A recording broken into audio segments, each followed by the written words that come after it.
All right, all right, all right. I know. When it comes time to have wrestling, we have wrestling matches.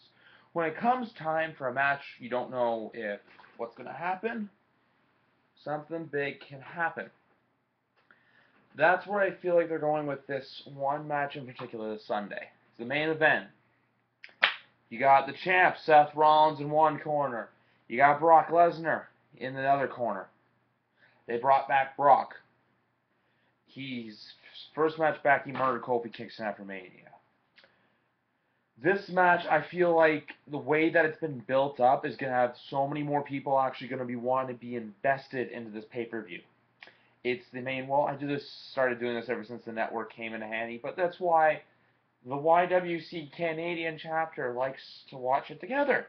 I'm not going to give names, but you'll see Sunday. It's matches like this that bring wrestling fans together to watch the show.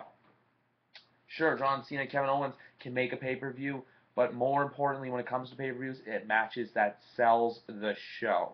Because selling in numbers is what makes WWE money, and money makes Vince McMahon very happy. See, it's simple math brought to you by the good folks of me. But this match right here, the way that it's been built up has been amazing. Why? Because you had Brock Lesnar come out, Seth Rollins scared out of his mind. Next night you had Seth Rollins come on SmackDown, once again where I was in attendance. Cut one of the best Seth Rollins promos you could have done. Go out there and basically say, I'm not scared of you, I'm not scared of anyone, I'm here, I'm the Diamond.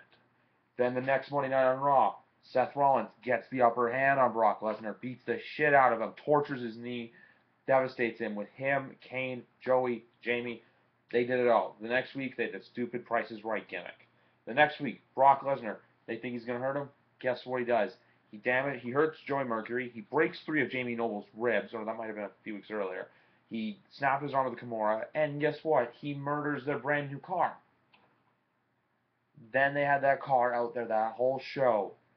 Axe marks just in the side. The window's broken. This Monday Night on Raw, they had the car smashed right next to the ramp.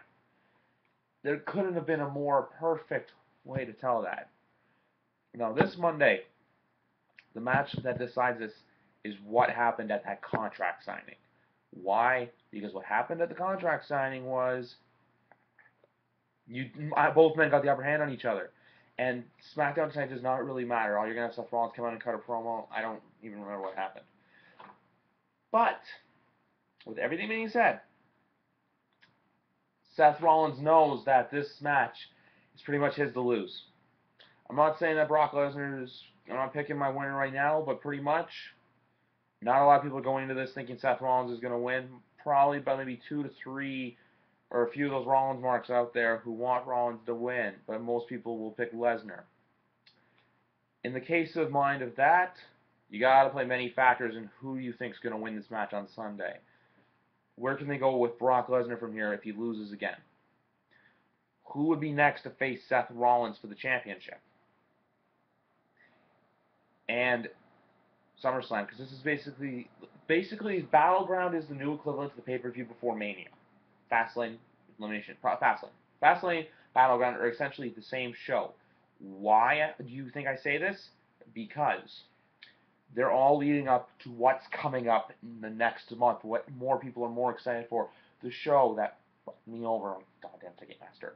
The show that people want to see. It's a show that's talked about all year long. One of the pay-per-views that goes on sale 5 months before the show. But who knows what's going to happen Sunday? They can lead it to have the whole rumors of Triple H versus Seth Rollins. They could have Brock Lesnar Undertaker at SummerSlam. They could have the combinations are endless. I believe it's wait and see, wait and find out. Just watch the show, find out what happens.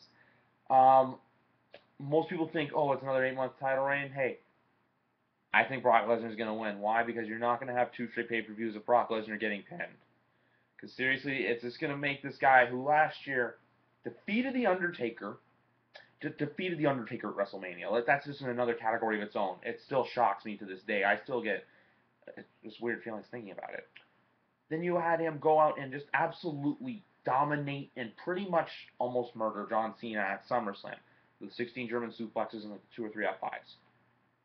Now he's losing on the biggest stage of them all to Seth Rollins, and he's going to lose at Battleground to Seth Rollins. So 2015 is not Brock Lesnar's year. That's why I feel like they need to give Brock the win, because otherwise it kills his momentum, because if he goes and loses, it's like, okay, what's next? He lost 2 matches in a row. Think about it. He lost to Cena in Extreme Rules 2012, beat Triple H at SummerSlam. Lost to Triple H, beat Triple H, beat CM Punk. So it's basically win, lose, win, lose, win, lose. Unless they're doing it as in, okay, he beat Kofi Kingston, make him look bad, and there's Seth Rollins. But for the sole reason of everything, and to get everyone off my back, I'm going to pick the Beast. I'm going to pick that Suplex City's destination is going to be at the Scottrade Center, that Seth Rollins is going to visit it, and that who knows how many suplexes we're going to see. But I'm picking Brock Lesnar, but either one or two things will happen.